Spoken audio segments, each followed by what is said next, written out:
A loud buzzer ejected me from my peaceful sleep, sending me into an incoherent panic. I opened my eyes to a pitch-black room. My hand reached for my cell to see it was 3 a.m. Ugh, 3 damn a.m. Like a zombie coming to life, I slowly brought myself to a vertical position, grabbed my blue cotton robe from the hanger on the back of my bedroom door, and slipped on my black leather slippers. My feet slowly dragged my ass down the short hallway of my 2-bedroom apartment, while still smelling the fried chicken I cooked up a few hours ago. Without looking to see who it was, I unlocked the top and bottom lock, then turned to walk back to my den of peace.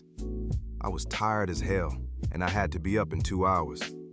By the time the door closed, I was back in bed trying to catch up with lost dreams. I heard some noises coming from the bedroom across mine and could see a gleam of light shining into my room. 5 minutes later, an unwanted light shined from my nightstand. It looked like it was going to be another sleepless night.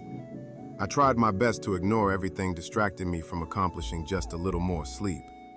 But moments later, Toni slid under the covers. Did you get my text? I pretended I didn't hear, but like any other night, that didn't work. I began to feel hands rubbing my back and then my shoulders. I'm not one to pass up a good time in bed, but Toni was my roommate, not my lover. Besides being high school sweethearts, we've kept this 2-year-long roommateship completely friendly and professional, except for a drunken mistake 2 nights ago. It really wasn't a big deal because I'm single, but her, on the other hand, Toni was a very beautiful black woman. She had that deep, rich chocolate complexion that models killed for. Her gym, salon, spa, and eyebrow maintenance was kept up like they were regular doctor checkups, except even more frequent. It was her button nose and full, heart-shaped lips that made me chase after this woman in high school. I remember how she grabbed me into the girls' bathroom in the 10th grade, right before the last period started, looked at me with her almond-shaped eyes, warm and golden brown, then laid a kiss on me that I could still feel to this day and told me she'd be happy to be my girl, without giving me the opportunity to even ask the question. I remember her leaving me frozen in the wrong gender's bathroom, watching the long, thick, jet-black hair her Native American genes blessed her with disappear from sight. That same hair was blanketed across my back, with her body leaning on me as I laid facing away from my roommate. Terrell, you hear me? I released an irritated groan. No, I didn't hear you, Toni. I said sorry. I forgot my keys again. But guess what? Paula is coming back from New York. She hit me up when I was leaving Roy's and asked if she could crash here for a week or 2, just till she figures things out. Her tone became excited. Isn't that great? My childhood best friend. Haven't seen that girl in years. My eyes opened to the sound of that name. Paula. She's Toni's oldest friend. They've known each other since they could first walk.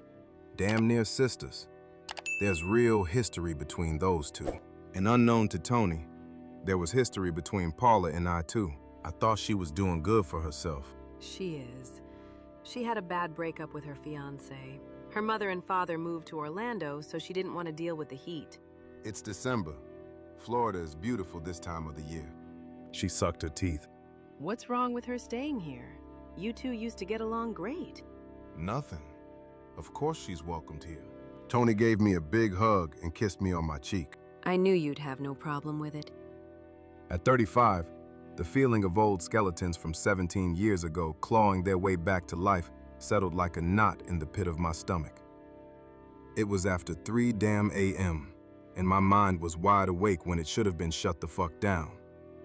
I already had the guilt of sleeping with another man's woman weighing on me, a woman who I shared the same living space with. Toni's tone lowered, becoming almost a sensual whisper when she said, Listen, I know we haven't had a chance to talk about what happened a couple nights ago. I don't want things to be awkward between us, especially with Paula staying here. Maybe we can get up for lunch today? I'm working from home, but I can come downtown for your lunch break. My treat. For the sake of catching some type of sleep, I said, Cool, I'm with it. Nice. I know you'll be gone before I'm up, so I'll just meet you outside your job at 12. Cool? Yeah, cool. Toni kissed the side of my face again. This kiss lasting a little longer than the last. This kiss made me want to have my way with another man's woman. She stood up from my bed, walking in the direction of her room directly next to mine. I could feel her hips sway as she left, with her alluring perfume still lingering on my skin. The need for new comfort made me shift to my back. With trouble in the winds and unresolved issues as the meal of choice for lunch, I tried closing my eyes knowing damn well it'd be hard to find sleep tonight.